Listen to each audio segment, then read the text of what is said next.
Bureau chief Islamabad Khalid Jameel हमारे साथ मौजूद हैं। जी खालिद जमील, आखिरकार मुल्क के 14वें सदर मुंतखब हो गए हैं आसिफ अली जरदारी, और ये दूसरी मरतबा सदारत के मनसब पर फायज होने जा रहे हैं।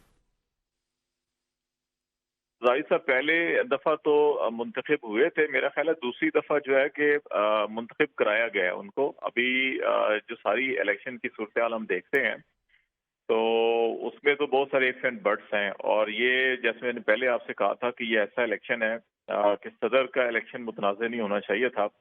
क्योंकि फेडरेशन की अलामत होते हैं सदर मुमलिकत जो हैं कि वो तमाम मुसल्लह अफवाज के सुप्रीम कमांडर भी होते हैं, वफाक की अलामत भी होते हैं, सरबराह मुमलिकत भी होते हैं, वो आइनी हेड ऑफ स्टेट भी होते हैं।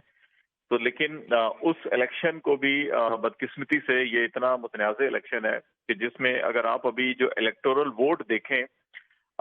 तो 410 इलेक्टोरल वोट जरदारी साहब ने पार्लियामेंट से लिए हैं, चारों सूबाई असम्बली, कौमी असम्बली और सेनेट से, और 180 इलेक्टोरल वोट जो है वो महमूद खान अचकजई को मिला है, और 106 इलेक्टोरल वोट जो हैं वो नहीं डाले गए। और इसमें उसकी वजह जो है कि वो कुछ जमातों का बाइकाट है, और कुछ मखसूस नशिस्तों के जो अरकान हैं उनको मौका नहीं मिल सका वोट कास्ट करने का, और इसमें एक सेनेटर ऐसे भी हैं जिनके प्रोडक्शन ऑर्डर जारी हुए थे लेकिन उनको नहीं लाया गया। तो इस सारी सूरत हाल में कि जो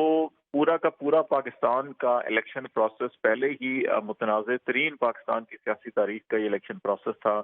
इसको पाकिस्तान के मुकामी इदारों ने भी, तंजीमों ने जो इलेक्शन को ऑब्जर्व करती हैं और जो इंटरनेशनल ऑब्जर्वर हैं और इंटरनेशनल इदारे हैं, उन्होंने भी धांधली ज़दा इलेक्शन और इसकी तहकीकात का मुतालबा किया जा रहा है। अब ये तहकीकात होती हैं, नहीं होती हैं,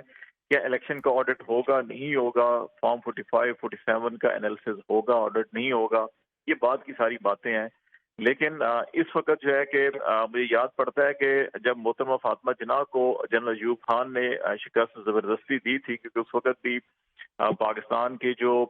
हक रायदही था अवाम को नहीं दिया गया था, और 80,000 जो बेसिक डेमोक्रेटिक मेंबर थे, बीडी मेंबर, जो बल्दियाती इदारों के मेंबर थे, उनको सिर्फ वोट का हक दिया गया था, और फिर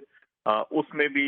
जो तरीका इस्तेमाल किया गया था नताइज हासिल करने का वो भी सबके सामने है। तो उस वक्त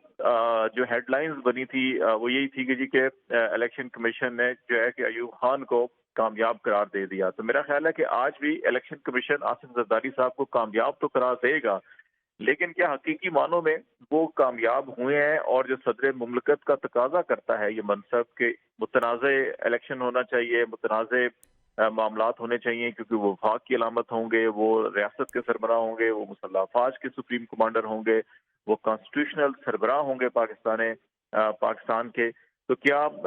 वो इसके बुनियादी तकाजे पूरे हो रहे हैं या नहीं है? तो उसका जवाब बदकिस्मती से नफी में है। और जो पहले दिन ही जो मनसब पहले दिन से ही